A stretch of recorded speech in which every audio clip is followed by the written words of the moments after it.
नमस्कार मंडळी, कथा समजण्यासाठी व्हिडिओ शेवटपर्यंत पहा आणि चॅनलला सबस्क्राईब करा. फादर्स लव्ह भाग 7. यावेळी देवराजचा हात रतीच्या कमरेवर विसावला होता. त्याचा तळहात उबदार होता. दोघेही इतके जवळ आले होते की त्यांचा श्वास एकमेकांच्या चेहऱ्यावर पडत होता. देवराजचे डोळे खोल गेले होते. रतीला असेच वाटत होते जसं रती त्याच्या डोळ्यात बुडणार आहे. तिला हे समजू शकले नाही की जेव्हा हा माणूस तिच्या समोर असतो तेव्हा तिला काय होते ते कळतच नाही. पण जेव्हा ड्रायव्हरचा आवाज तिच्या कानापर्यंत पोहोचतो तेव्हा ती शुद्धीवर येते आणि देवराजला तिच्या इतक्या जवळ पाहून ती घाबरते आणि देवराजला तिच्यापासून दूर ढकलते आणि म्हणते, मला जाऊ द्या. रतीचे बोलणे ऐकून देवराजने तिला हलू नकोस असे सांगितले. त्याच्या चेहऱ्यावर राग स्पष्ट दिसत होता. समोरच्या सीटवर बसलेल्या आदित्यने देवराज आणि रतीला एकत्र पाहिले आणि मनात विचार केला, बॉस आणि मिस मिश्रा हे खरेच एक चांगले जुळणारे आणि परफेक्ट कपल आहेत. पण ते एकत्र राहणे शक्य नाही. हे दोघे कधीच एकत्र येऊ शकत नाहीत. आणि तसे झाले तर देवराजला सर्वस्व गमवावे लागेल. देवराजचे ऐकल्यानंतर रती काहीच बोलत नाही आणि देवराजच्या म्हणण्याकडे दुर्लक्ष करते. त्यानंतर ती पटकन गाडीतून बाहेर पडते. पण ती जशी गाडीतून उतरणार होती ती दारूच्या नशेत असल्यामुळे तिची पावले अडखळतात आणि ती पडणार होती. तेव्हा कुणीतरी तिचा हात धरून तिला उभे केले. तो तिच्या मागून पटकन गाडीतून बाहेर आलेला देवराज होता, दुसरा कुणी नाही. कारण रती अजूनही दारूच्या नशेत आहे हे त्याला माहीत होतं. त्यामुळेच त्याला कोणताही गोंधळ नको होता. तो पटकन गाडीतून उतरतो. पण रतीला पडताना दिसताच तो पटकन तिला पकडतो. त्यानंतर तो रतीकडे पाहतो, पण त्याच्या नजरेने रतीला काही फरक पडत नव्हता. त्याने पटकन खाली वाकून रतीला आपल्या हातात घेतले आणि हवेलीच्या आत गेला आणि तो रतीला तिच्या खोलीत घेऊन गेला. तर त्याला दिसले की रतीचे डोळे बंद होते आणि तिचा चेहरा पूर्णपणे लाल झाला होता. आणि दार उघडल्याचा आवाज ऐकताच त्यांचा मुलगा विवान त्याच्यासमोर स्टडी टेबलवर बसला होता. तो त्या दिशेने पाहतो तेव्हा त्याला दिसले की त्याचे वडील आपल्या आईला आपल्या कुशीत घेऊन आले होते. मग तो देवराजला विचारतो, मिस्टर देशमुख, आई तुमच्यासोबत काय करत आहे? आणि देवराजच्या मनात विचार येतो की हे मूल असं का आहे? तो इतर मुलांसारखा सामान्य मुलगा असू शकत नाही का? कारण विवान नेहमीच देवराजला त्याच्या वडिलांच्या नावाऐवजी त्याच्या नावाने हाक मारायचा आणि मग तो देवराजला तुम्ही जा असे म्हटला. त्यामुळे देवराजला खूपच राग आला. म्हणून देवराज विवानकडे दुर्लक्ष करतो आणि रतीला पटकन बेडवर झोपवतो. त्यानंतर तो तिची रजाई उघडून अंगावर टाकतो आणि मग विवान पटकन तिच्या लहान पायांनी बेडवर चढतो आणि रतीची रजाई व्यवस्थित करतो आणि पुन्हा एकदा देवराजला विचारतो, माझी परी तुझ्याबरोबर काय करत होती?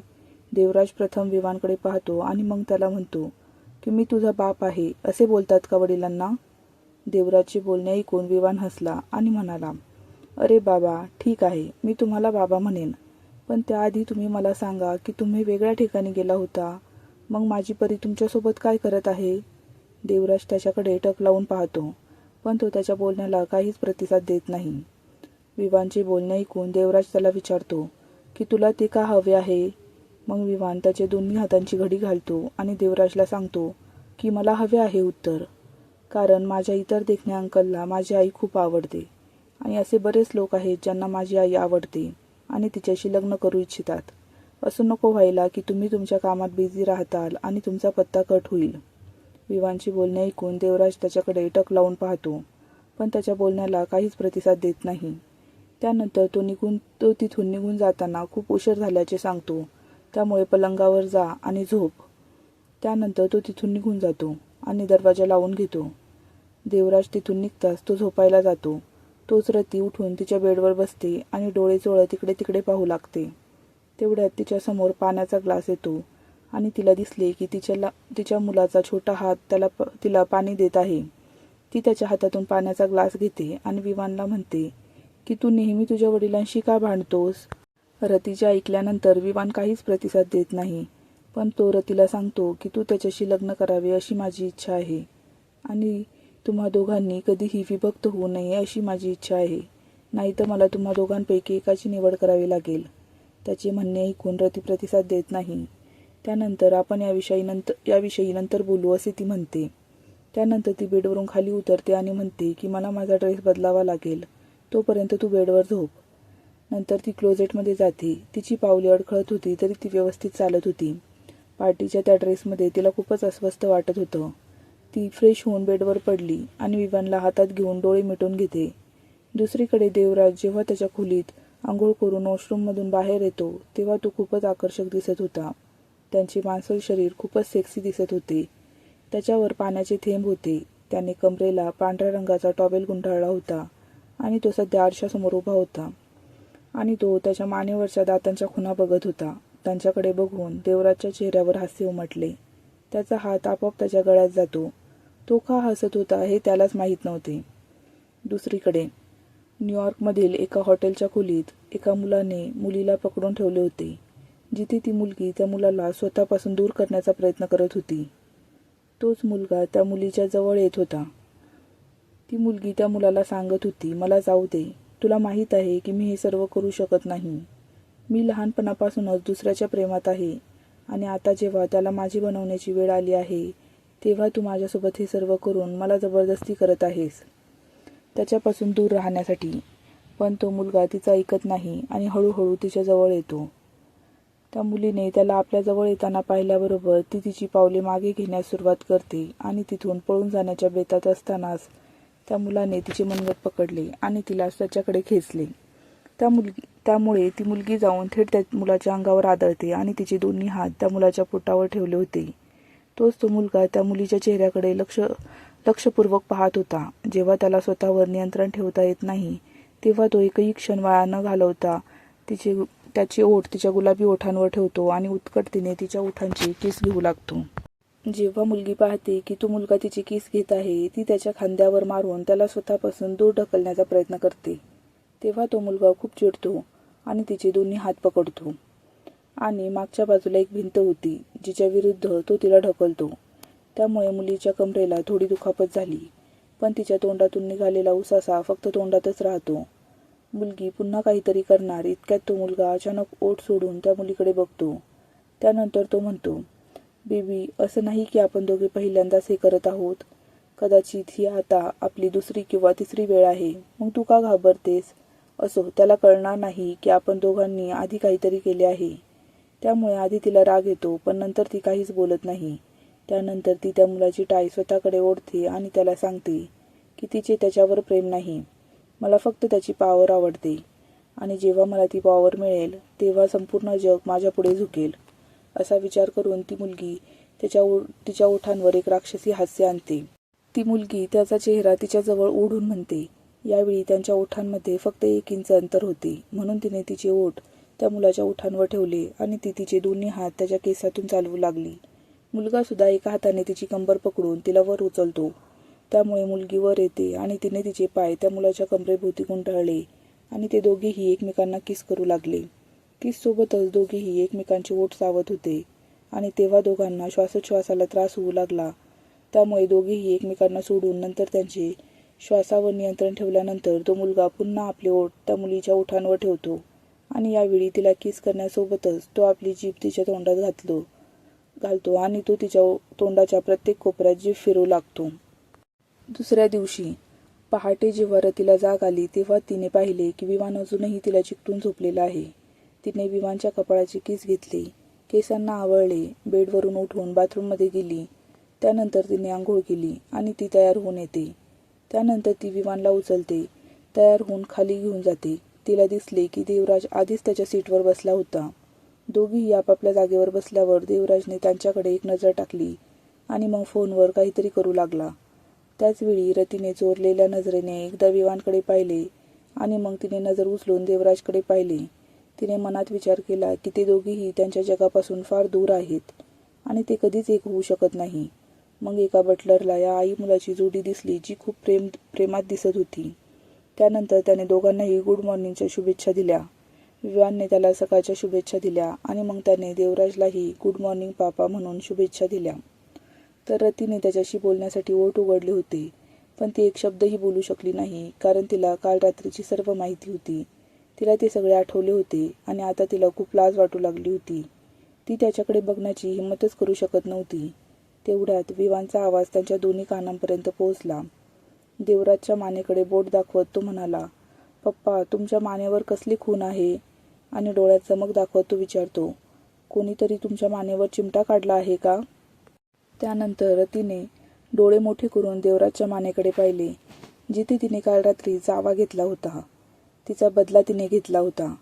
पण जेव्हा तिला देवराजच्या मानेवर एक खोल जखम दिसली, जी किंचित धक्कादायक दिसते, तेव्हा तिला देवराजचा थंड आवाज ऐकू येतो आणि तो विवानला सांगत होता की त्याला एका खोडकर मांजरीचे पिल्लू चावले आहे. पण त्याने विवानकडे आणि रतीकडे एक नजरही टाकली नाही. देवराजचे बोलणे ऐकून रती खूप लाजली. ती त्याला किती अस्वस्थ करत होती. पण आपल्यासाठी मांजराचे पिल्लू आहे हे ऐकून रतीने गाल फुगवले. तिचे डोळे लाल झाले, पण ती काहीच बोलली नाही आणि मान खाली घातली. विवानने त्या दोघांकडे काळजीपूर्वक पाहिले आणि त्यांना पाहून तो खूप खुश झाला. तो त्या दोघांना चिडवत म्हणाला, म्हणजे हे मांजरचे पिल्लू खूप सुंदर असले पाहिजे. जेव्हा रतीने ते ऐकले तेव्हा अन्न तिच्या घशातच अडकले आणि मग विवान पटकन तिला एक ग्लास पाणी देतो आणि नंतर तिच्या पाठीला हात लावून म्हणतो, एंजल, हळू खा. रती जरा बरी झाल्यावर त्यांना देवराजचा थंड आवाज ऐकू आला, जो भुवया उंचावत विवानला म्हणतो, तुला कसं माहीत ते मांजरीचं पिल्लू खूप सुंदर आहे? विवान त्याच्या बालिश आवाजात देवराजला म्हणतो, बरं, मला इतकं माहीत आहे की त्या मांजरीच्या पिल्लाला इतक्या चांगल्या ठिकाणी चावायला आवडले. मग तो त्याचे ओठ गोल फिरवत म्हणतो. तो त्याच्या वडिलांना म्हणतो, बाबा, जर मी एखादी सुंदर मुलगी असतो तर कदाचित मलाही त्याच जागेवर चावायला आवडले असते. मग तो त्याच्या वडिलांना म्हणतो, बाबा, तसं ते मांजराचं पिल्लू मादी होते का? जवळच उभे राहून देवराज आणि विवानचे बोलणे ऐकणारा स्टाफ तोंडावर हात ठेवून हसत होता. त्यांचे हसणे ऐकून रतीला इतकी लाज वाटली की तिला कुठेतरी खड्डा खणून स्वतःलाच दफनून घ्यावे वाटले. विवानचे बोलणे ऐकून देवराजचा चेहरा पूर्णपणे फिका पडला होता. त्याने थंड डोळ्यांनी विवानकडे पाहिले आणि मग खतरनाक आवाजात म्हणाला, माझ्या मानेवर मुलीने चावा घेतला असे कोण म्हणाले? विवान काही बोलण्याआधीच रतीचा आवाज त्यांच्या दोन्ही कानांपर्यंत पोहोचला, जी म्हणत होती, ठीक आहे, आणखी काही बोलू नका. विवान, तू खा. याबरोबरच तिने सफरचंदाचा एक छोटा तुकडा विवानच्या तोंडात घातला, जेणेकरून तो काही बोलू नये. विवानने डोळेच मोठे केले. तो डोळे मिचकावतो आणि म्हणतो, अरे परी, तुझा चेहरा इतका लाल का आहे? हे ऐकून रती काहीच बोलत नाही, फक्त लाजून नाश्ता करते. नंतर देवराज त्याच्या कामावर गेला होता आणि विवानलाही शाळेत जायचे होते, म्हणून तो निघून गेला. रतीही तिच्या कामाला निघून गेली. पण अर्ध्या वाटेवर पोहोचताच तिचा फोन वाजला. कोण कॉल करते हे पाहण्यासाठी तिच्या फोनकडे पाहिल्यावर तिला धक्काच बसला. कारण आज 5 वर्षांनंतर आजी तिला फोन करत होती. तिने एक दीर्घ श्वास घेतला आणि मग फोन उचलला. त्यानंतर तिने आजीला नमस्कार केला आणि माफी मागून ती म्हणाली, आजी, काल मी तुम्हाला न सांगता निघून गेले होते. जेव्हा रतीची आजी तिचे म्हणणे ऐकते तेव्हा गायत्रीजी, जी कुटुंबाची प्रमुख आहे, रतीला विचारते की मी ऐकले आहे की तू एखाद्या पुरुषासोबत राहतेस. रतीला हे आधीच माहीत होते. टीना तिच्याबद्दल नक्कीच गॉसिप करणार, म्हणून ती काहीही बोलत नाही. पण तेवढ्यात तिच्या आजीचा आवाज पुन्हा एकदा तिच्या कानांवर पोहोचला, जी म्हणाली, बघ, तू पण माझी नात आहेस. हो, तुझ्या काही चुका झाल्या आहेत, पण तू आमच्या मिश्रा कुटुंबाची मुलगी आहेस. म्हणून तू अशा माणसाबरोबर राहावं असं आम्हाला वाटत नाही, जो तुझा वापर करेल आणि तुला सोडून देईल. आणि तो माणूस तुझ्यापेक्षा मोठा आहे. आणि टीनाने सांगितले की तू दिसायलाही चांगला नाही, त्यामुळे त्याच्यासोबत राहण्याची काही गरज नाही. आणि सर्वांना माहीत आहे की तुला एक मुलंही आहे. रती आजीचे म्हणणे ऐकते आणि म्हणते, आजी, तुला कसे कळले की तो माणूस मोठा आहे आणि दिसायलाही चांगला नाही? मी तुम्हाला सांगते की तो माणूस चांगला आहे आणि म्हणूनच कृपया टीनाच्या बोलण्यावर विश्वास ठेवू नका. पण तिची आजी तिचे ऐकत नाही आणि आता तुला आमच्या कुटुंबात स्थान नाही असे ती म्हणते. म्हणूनच आम्ही तुझ्यासाठी काही ठरवले आहे. तू आज ब्लाइंड डेटवर जात आहेस. आम्हाला तुझ्यासाठी एक मुलगा सापडला आहे, ज्याचे कुटुंब चांगले आहे आणि त्याचे कुटुंब आम्हाला आमच्या व्यवसायात मदत देखील करेल. दुसरीकडे देवराज अजूनही त्याचे काम करत होता. जेव्हा आदित्य त्याच्याकडे येतो, जो घाबरला होता, तो धावत देवराजकडे जातो आणि त्याच्या कानात बडबडतो, सर, व्हाईस प्रेसिडेंट ठाकूर आले. त्याचे ऐकून देवराज काही प्रतिक्रिया देत नाही. तो फक्त त्याच्या थंड आणि कडक आवाजात म्हणतो आणि त्यांना त्याच्या केबिनमध्ये यायला सांगतो. आणि मग आदित्य म्हणतो, सरांना त्या केसची माहिती आहे असे वाटते. देवराज त्यांचे म्हणणे ऐकून घेतो आणि म्हणतो की हो, त्या केसमध्ये त्यांचाच हात आहे. मी त्या केसमुळेच या राजकारणात आलो आहे आणि आता वेळ आली आहे. वर्षांपूर्वी घडलेल्या त्या प्रकरणाची सत्यता आता बाहेर येणार आहे आणि ती आजपासूनच सुरू होणार आहे. देवराज जेव्हा कमीन म्हणतो तेव्हा कुणीतरी दरवाजाच्या केबिनमध्ये येतो. त्याचे वय सुमारे 70-75 वर्षे आहे आणि त्याने हातात छडी घेतली होती. तो देवराजला ग्रीट करतो म्हणून देवराज त्याला बसायला सांगतो. आदेश ठाकूरजी, आज कसे आलात? आदेशही हसत हसत त्याला विचारतो. काय करायचं, आज येणं गरजेचं होतं.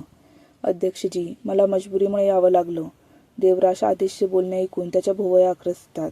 हा माणूस गिरगिटासारखा रंग बदलतो हे समोर बसलेल्या माणसाला चांगलंच माहीत होतं आणि त्याचं मन हुशार कोल्ह्यासारखं तीक्ष्ण पण देवराजपेक्षा कमी होतं. पुढे जे घडणार आहे ते काही चांगलं होणार नाही हे देवराजला माहीत होतं, पण नंतर तो काहीच बोलला नाही. तेवढ्यात आदेशचा आवाज त्याच्या कानावर पोहोचला, जो हसत हसत म्हणत होता, माझ्या कुटुंबात एक गोष्ट आहे, ती तुम्ही विसरलास का? की मग आजही आठवते का? त्याचे बोलणे ऐकून देवराज फक्त म्हणतो, हो, मला आठवते. आदेश त्याचे उत्तर ऐकतो आणि म्हणतो, की ती काल रात्रीच भारतात परतली. तुला माहीत आहे की तिला तू लहानपणापासून आवडतो आणि ती नेहमीच तुझ्याबद्दल बोलत राहते. तिला येताच तुला भेटायचे होते आणि तिला वाटले की ती स्वतः येऊन तुला डिस्टर्ब तर करणार नाही ना, म्हणून तिने मला तुझ्याशी बोलायला पाठवले. देवराज आणि आदेश दोघेही समोरासमोर बसले होते. देवराज आदेशकडे बघून हसला आणि म्हणाला, ही चांगली गोष्ट आहे की तिला माझी आठवण येते. मी कितीही व्यस्त असलो तरी मी तिला भेटायला हवं. काही दिवसांनी मी तिला नक्कीच भेटेन. देवराजचे बोलणे ऐकून आदेश खुश झाला आणि म्हणाला, ठीक आहे, मी तिला सांगेन की तू तिला भेटशील आणि हे ऐकून तिला खूप आनंदही होईल. आदेशची बोलणे ऐकून देवराजने फक्त मान हलवली. त्यानंतर त्याने टेबलाच्या ड्रॉवरमधून एक बॉक्स काढला आणि आदेशला देताना तो म्हणाला, तिला द्या, मी तिच्यासाठी आधीच विकत घेतले होते. आदेश सुद्धा हसला आणि देवराजला म्हणाला, तू तिच्याबद्दल विचार करत आहे हे चांगले आहे. तिचे हृदय तुमच्याजवळ आहे आणि तुमचे हृदय तिच्याजवळ आहे. त्यानंतर आदेश तिथून निघून गेला. त्यानंतर आदित्य केबिनमध्ये आला आणि त्याने पाहिले की देवराज त्याच्या खुर्चीवर बसून थंडपणे हसत होता. आदित्य त्याच्याजवळ येतो आणि म्हणतो, सर, हा म्हातारा कोल्ह्यासारखा खूपच कुशग्र आहे. बघा, तुम्हालाही न विचारता तो मिस ठाकूरबद्दल बोलला. साहेब, मला वाटतं की त्याला तुमचं लग्न त्याच्या नातीशी करायचं आहे, जी खूपच लोभी आणि वासनाधंदर स्त्री आहे.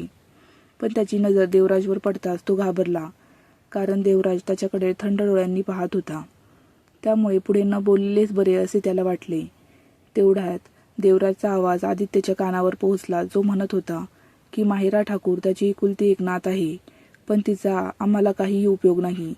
पण मला भीती वाटते की मी उपाध्यक्ष आदेश ठाकूर यांच्या नातीशी लग्न करण्यास नकार दिला तर कदाचित आदेश ठाकूर आपल्या नातीचे लग्न उपाध्यक्ष वीर रंधावा यांच्या धाकट्या भावाशी करून देतील आणि जर भविष्यात दोघेही एकत्र आले तर माझ्या पदासाठी हा धोका असू शकतो, जो मला नको आहे. याच गोष्टीची देवराजला काळजी होती. दुसऱ्या दिवशी दुपारी यावेळी रती विवानसोबत होती आणि ती विवानला रायडिंग सूट घालण्यात मदत करत होती, कारण देवराजने आधीच विवानला सर्व काही शिकवायला सुरुवात केली होती, जेणेकरून जेव्हा त्याला धोका असेल तेव्हा तो स्वतःला वाचवू शकेल. रतीने विवानला समजावले की बेबी, ड्रायव्हर अंकलसोबत जा आणि त्यांना जास्त त्रास देऊ नकोस आणि हो, जास्त रायडिंगही करू नकोस. ती सध्या त्याच्यासोबत जाऊ शकत नव्हती, कारण आजकाल ती तिच्या कामात खूप व्यस्त होती आणि तिला एक परीक्षा द्यावी लागणार होती, ज्यानंतर ती कायमस्वरूपी भाषांतरकार होईल.